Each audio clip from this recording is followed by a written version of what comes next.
You get to be next to last. Hey, thank you for taking my call. So my question is, well, I have several questions. I'll try to make it quick. But if Christianity were true, would you believe it? And secondly, what would you deem as proof of God to where you would believe it? Yeah, I've already answered this question a bunch of times. I'll give it to you if you want, but I'm mostly going to let Stephen address this. The one thing I will point out is when you say, if Christianity were true, would you believe it? The answer is maybe, because it's not that something is true that makes it belief warranted. It is whether or not you have sufficient evidence for that proposition to warrant it. There could be, a diamond the size and shape of my head on Venus. That could be true, but without the evidence to support that, I could not believe it. Right. So I think what evidence would you require to be sufficient? I'll let Stephen go, and then maybe I'll give mine, because mine's. That is a very good point you're raising there that I actually haven't considered. So we definitely. Well, it came up in the debate with Cy, and I'll do that another time. Sure thing. So really, I know you said the Christian God, but it depends on what interpretation of the Christian God, because that changes it quite a lot as well. And what would basically extraordinary claims require extraordinary evidence. So it would take extraordinary evidence to convince me, because so far as I've observed, the universe does indeed play in under the rubric of naturalism. I have no examples where I can solidly say that's a break from naturalism. For Christianity to be true, that needs to be broken. Humans don't resurrect. Here's another thing. So that has to be untrue as well when it comes to Christ resurrecting. We happen to know that consciousness, that minds are predicated upon brains, and that if you damage the brain, the prefrontal cortex, or whatever it might be, it directly affects the mentality and the consciousness of that individual. And so we have every reason to believe that when the mind completely goes to kaput, when you die, you're gone, your consciousness is gone. That would have to be overturned. So basically, it's not like I'm shut off from it. It's just I'm at this point where extraordinary claims require extraordinary evidence, and that's what I would require. The second thing that you asked was about what would I do about it. And here's something that some people find interesting. Let's say that the God of Christianity existed for the very reasons that we've brought up today, and for more, such as the slavery in the Bible. I would not worship that God, and I wouldn't believe that God is moral. Because a lot of people think that if you was to believe that the Christian God exists, then it also follows that you would worship the Christian God, and that you would believe that the Christian God is right and moral. These things don't logically follow. So, for example, take the story of Adam and Eve. The idea of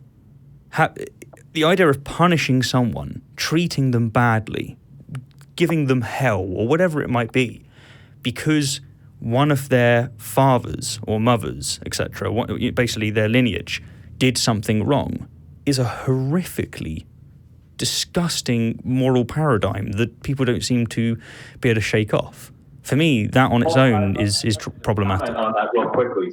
Can you still hear me? Yes. Yeah. So I understand what you're saying, but the problem with that assumption is that if we're going to call something a miracle, or you're talking about evidence of this and you want visible verification, in order to know or call something a miracle, you would have to presuppose naturalism. But from an atheist worldview of just time and chance acting on matter, there's no rational, logical reason to assume naturalism. Well, not only no. So first of all, you don't have to assume naturalism in order to be capable of demonstrating that the supernatural. Science relies on methodological naturalism, which is not the assertion that only the natural world exists or can impact reality, but that we cannot make appeals to things beyond natural until such time as they've been demonstrated, and we have a model that shows, hey, here's how things outside of nature interact, and this is how we can warrant calling them probable causes for something. So that would require the principle of induction. And what I'm saying is that the future has never been observed or scientifically proven. And so really what we're left with... You know what else has never been observed or scientifically proven? Miracles. Right. There's also a stronger point to be made here. What I'm saying is that a miracle, let's say someone walking on water, that would have to be something that would happen outside of the ordered realm of our universe. But that would beg the question, why is our universe an ordered realm? And, if I were to come on your show and say, well, God exists and it's just that way, that wouldn't be a logical, rational answer for you. I agree. So. And what we're pointing out is we have to work with the evidence that we have. And right now, there isn't sufficient evidence to accept that there's anything that is supernatural or that there's anything that... From your own espoused worldview, there couldn't be a miracle. No. Stop telling us that there couldn't be a miracle under my view. I am perfectly willing to accept a miracle if, in fact, you had... Stop. How would it be a miracle? Stop. I'm just asking. Stop. Okay, I'm listening. I'm perfectly happy to accept a miracle if there's evidence for it. Do you have evidence for a miracle? I don't have evidence for a miracle. Congrats. What I'm saying is that logically and rationally, for you to call something a miracle, it would have to be something that happens outside of the natural ordered realm, which then begs the question of we are not natural. We are not precluding things happening outside of the natural ordered normal realm.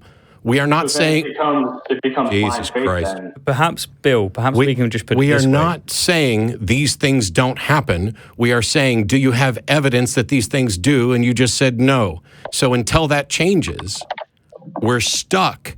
There is not sufficient reason to accept that these things happen until you give the reasons that these things happen, or the evidence for it. Do you reject the miracle claims that are in the Bible? I do not accept. Look, if somebody comes to me and says they were abducted by aliens, I'm willing to believe that they've had some experience that they are honestly trying to convey, but that doesn't mean that their understanding of that experience is actually accurate. And so, yes, there are claims of miracles in the Bible, and I do not believe that those things occurred because a claim is not sufficient evidence.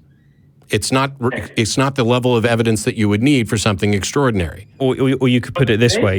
Bill, one sec. You could put it this way. I reject the miracles of the Bible for the same reason that I reject the miracles of the Quran.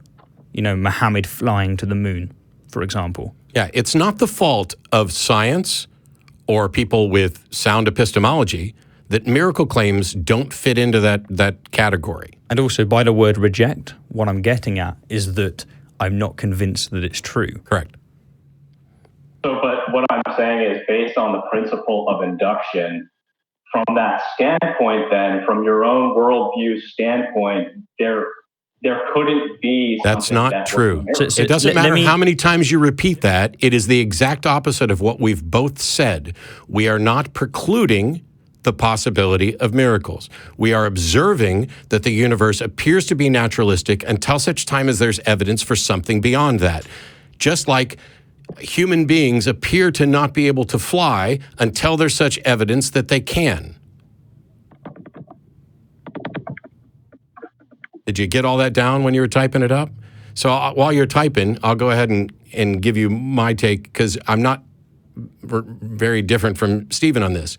And that is, I have no idea what would convince me that a God exists. I don't. It would be arrogant of me to assume that I can tell the difference and that I am a supernatural detector that can detect the difference between a God and some other technology or whatever that I don't understand, because I understand I can be fooled. That is not a denial of the supernatural. It's not saying I can't be convinced. It's recognizing that I don't currently know what would convince me, because there are plenty of other things that I don't currently understand well enough to know what would convince me. What I can tell you is that a claim about this is not convincing. A report that at one time people saw somebody walk on water, well, I watched Dynamo do it, and I'm not impressed by Dynamo doing it. And the curious thing for me is that these miracle claims seem to have declined in directly related to our ability to actually investigate them. So why won't God heal amputees? Why aren't we seeing scientific evidence for things that are far beyond this that would at least be a beginning? When I talk to people about the resurrection or debate this, they'll say, what if an asteroid hit the moon and spelled out in letters that everybody could read, I am the Lord thy God? Would you then believe in the supernatural? And my answer is no, but I would believe that that event happened that I observed. And knowing that an event happened doesn't mean that you know what the cause for that event is. And so I'm not denying that it's supernatural. As a matter of fact, it might go quite a way to violating what we understand about how the natural world works, but I don't then have an explanation for it. The explanation for that event needs to be demonstrated. And what I find especially curious and especially telling is that all of these Christians, all of these theists, will come up with an example like a comet smashing into the moon and spelling out letters in order to try to claim that, see, Matt's just so unreasonable, he wouldn't even be convinced in that circumstance, when you don't have anything that is fucking remotely comparable to that to begin with. What you have are ancient reports and people saying, oh, I saw this. And it's fundamentally identical to when we were going after witches and people were saying, oh, she turned me into a newt, but I got better. We don't allow spectral evidence in court, and science doesn't get to make appeals to the supernatural. And that's not a failing of science, and it's not the fault of reasonable people that the things you believe cannot demonstrate their reasonableness. Can you still hear me? Yep. Okay, so I hear what you're saying, but again, the principle of induction undergirds every single law of science and logic that we know of. And from a universe of time and chance acting on matter, it becomes an emotional commitment of faith. So you are saying, are you suggesting that we're just emotionally blocked? No, what I'm suggesting is that it is blind faith to adhere to the principle of induction from your worldview. What the hell does that have to do with whether or not you can demonstrate a God or anything supernatural? Because the supernatural would be the presupposition of the natural, and from your worldview, no, it's not. It is. No. The natural is demonstrable. Whether or not there's something more than natural hasn't been demonstrated yet. Induction isn't just blind faith. Induction is a method that consistently produces reliable results, and at no point is the principle of induction saying that things cannot change or that there's something exempting this. Nothing at all. We're talking about something that works, that we all use, that we all recognize works, and at no point are we asserting that something else can't be possible. All we're saying is, if you are convinced there's something else happening, you have to come with some evidence. Not just, well, the principle of induction means you have to assume naturalism and therefore you're precluding supernatural and now it's emotional. That's not the way this shit works. That is exactly the way it works. And if okay. you've read I'm sorry. No, it's okay. You can still address it. I was just going to ask, with this way in which he's thinking, if he saw on the moon the words very much etched in that said that Vishnu is God, would he take that as evidence to be that Vishnu's God? I don't know. But that's evidently not the way this stuff works. No, it isn't. But we are 25 minutes over the time. There are people on the other side of the glass who are now hungry. We have made it entirely through the queue. I wanted to thank you again for coming on for a second week. My pleasure. Thank you very, very much. Phil, and also thanks to Phil. And please take a look at the Women of Color Conference and Recovering from Religion Psychotherapy Project, all of those things that we try to bring awareness to, so that if you're the type of person who has found your way for your religion or are in the process of doing that, or you have questions, there are people that you can reach out to. If you're the kind of person who wants to say, that's not the word that's in the book, you can call this show and we'll hang up on you.